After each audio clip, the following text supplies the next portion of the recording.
Good evening, hello and welcome. You're watching The Nation at 5. I'm Anusha Sonia. Top focus this hour continues to be the war between Israel and Hamas, which has claimed hundreds of lives and more than 5,000 people have been injured just on the Israeli side. The counter-offensive by the Israeli forces in the Gaza Strip and West Bank has only escalated.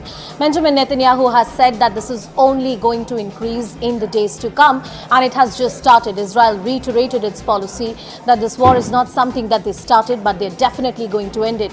As far as the Western superpowers like US are concerned, they have clearly stated their unequivocal and unwavering support to Israel and said they're going to support Israel in this war, in this act of terror.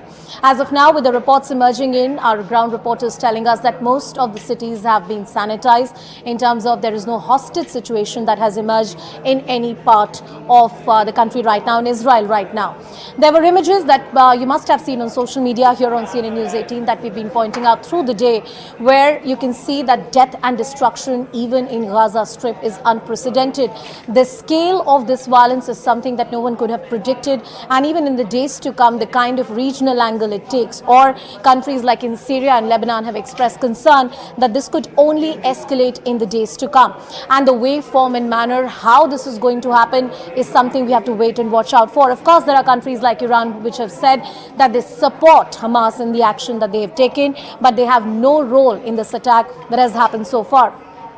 Let's take you through some data. Let's take you through some statistics that have emerged at this point in time, especially the death toll, the casualties that have been reported, the number of people who have been injured, and what exactly is the situation right now. Let's go through those numbers one by one as we talk about that story.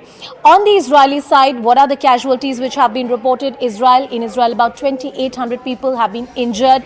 And as far as the death toll is concerned, the death toll has also crossed 1,000. That's the number we're looking at. It's only likely to increase. It is the 9/11 moment for Israel, as the world is calling it to be. The number of Palestinians killed in Gaza is about 900. So even the human cost for Gaza has been very high. These are not targeted killings so far. These are not targeted attacks, but the civilian casualty in this conflict between the two sides, in this war between the two sides, has been unprecedented. Palestinians injured in Gaza, about 4,000 of them. And as has been pointed out by the leader of Israel, that it's only going to increase. Hostages taken by Hamas over 50, but as the ground reports indicated that most of those situations have been taken care of. Hamas terrorists killed over 400. These were dead bodies which were recovered of these terrorists. And of course, the reservist forces which have been sent in by Israel is an unprecedented number who have been mobilized on the ground. The rockets are fired from Gaza, about 4,500. The visuals that we showed you throughout the day told you the tale of death and destruction which is looming over West Bank and Gaza. And of course, Israel also saw the civilian casualties, that it saw the surprise attack that was conducted.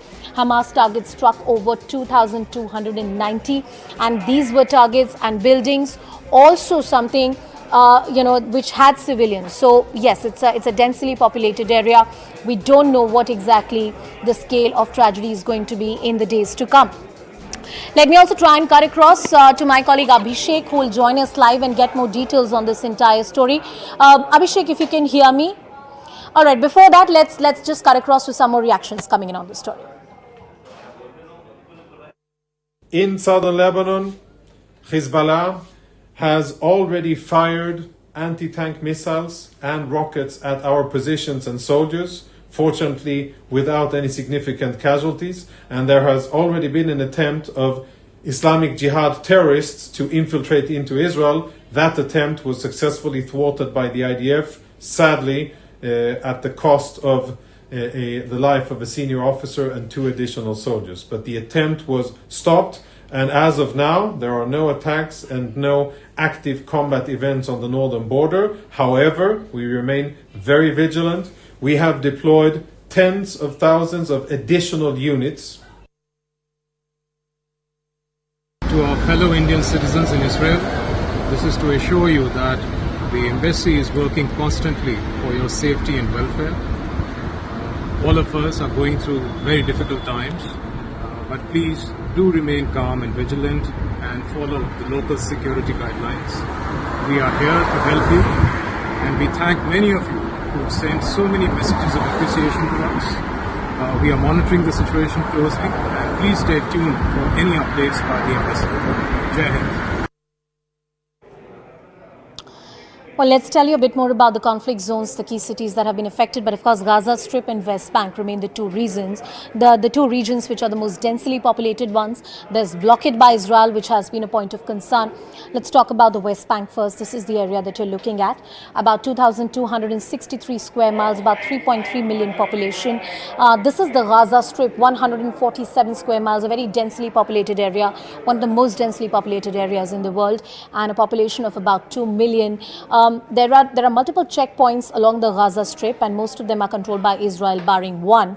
And in this region right now, most of the essential supplies like food, water and medicines have been affected because of the ongoing conflict. And rightly so, the neighboring countries have also expressed their concern that this could perhaps blow into a full-blown regional conflict, something that none of the nations would want, because it's going to affect the peace, stability and economy of most of the nations in West Asia and Central Asia. I want to cut across to Abhishek.